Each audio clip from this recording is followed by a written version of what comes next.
Hello dear ones, welcome to today's class. Today we are moving on to the grammar junction of our chapter number 4, a caller would do. So this is an easy topic. You might have learned about this particular topic in your previous grades also. So today's topic of discussion is yes or no questions or closed questions. That means how to identify yes or no questions or closed questions. Okay. So it's very easy to identify yes or no questions or closed questions.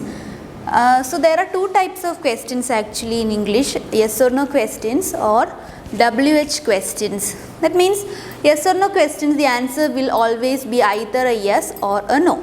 But when it comes to WH questions, the answer will not be a yes or no, but it should be a sentence or at least a word. So that is the difference between yes or no questions or WH questions. So yes or no questions are called as closed questions, and WH questions are also called as open questions. Okay.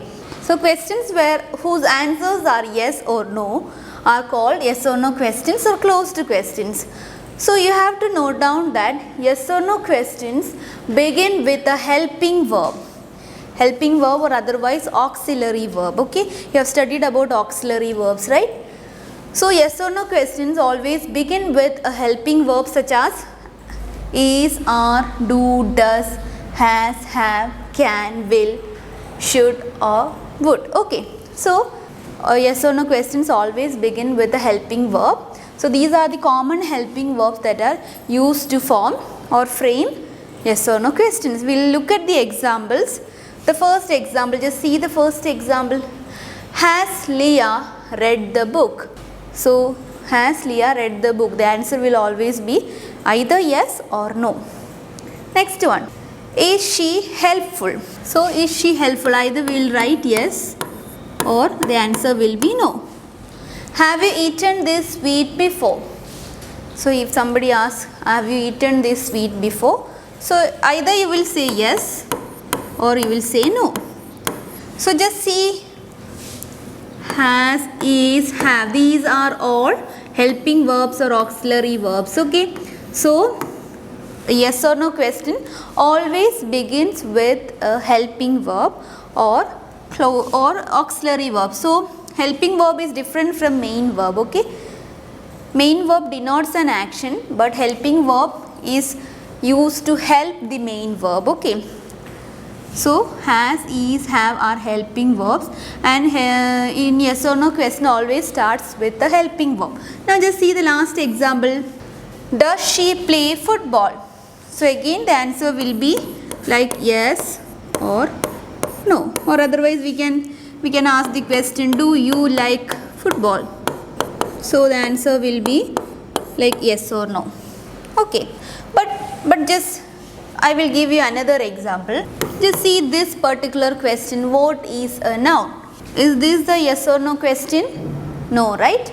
Because it's a WH question which begins with a question word, and the answer you have to write in one sentence or at least in one word. What will you write the answer for this particular question? All the naming words are called as nouns, right?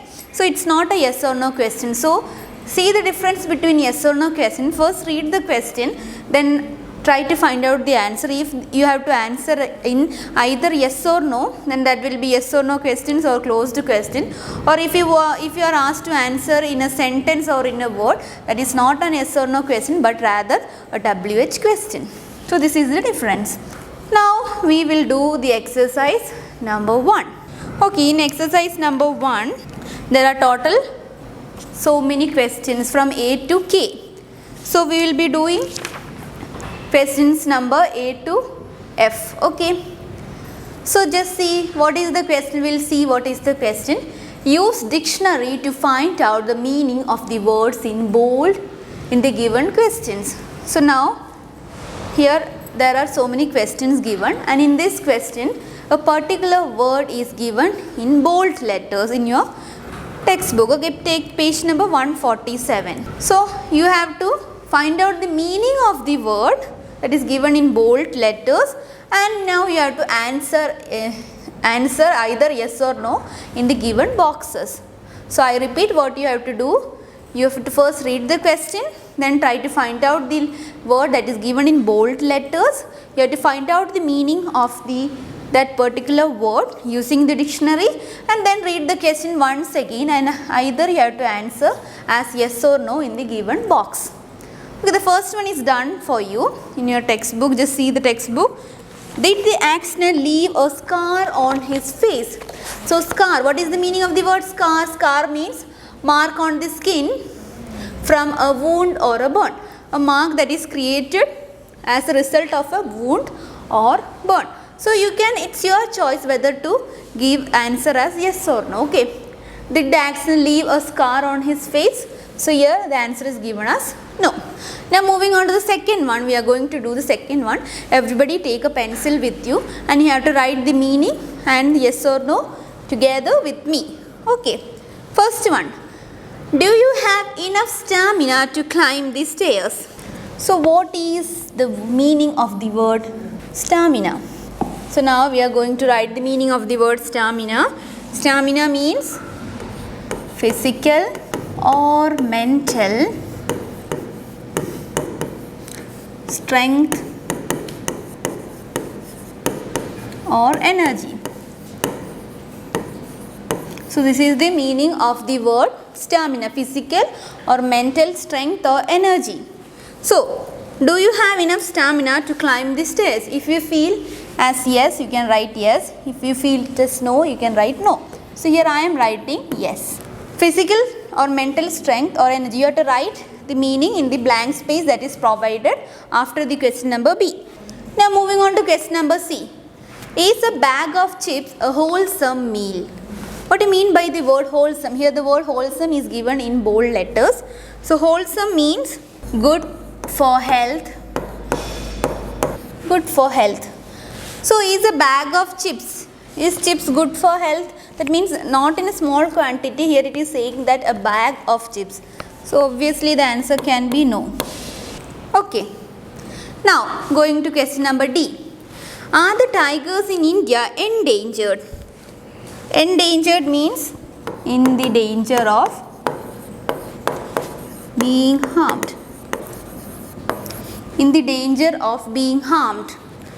So are tigers in India endangered? Yes, obviously they are endangered species. Okay. Especially the white tigers. So endangered, the word endangered means in the danger of being harmed. Okay. Now moving on to the next page. Question number E. Does severe rain affect crops? Severe means extreme or heavy. Yes. Does the severe rain affects crop? Yes. So answer will be yes. Now F. Are you being nice if you defy your parents? Defy means to refuse to obey. So the question is, will you be considered as nice if you disobey your parents? Actually the answer will be no. So likewise, so I have done question numbers A to F. Now you have to do question numbers G, H, I, J and K. Okay, you have to complete it in your own way and we will discuss the answers during the live interaction. Okay. So this is the homework for you, exercise number 1, question number G to K. Okay. So until we meet next time, thank you.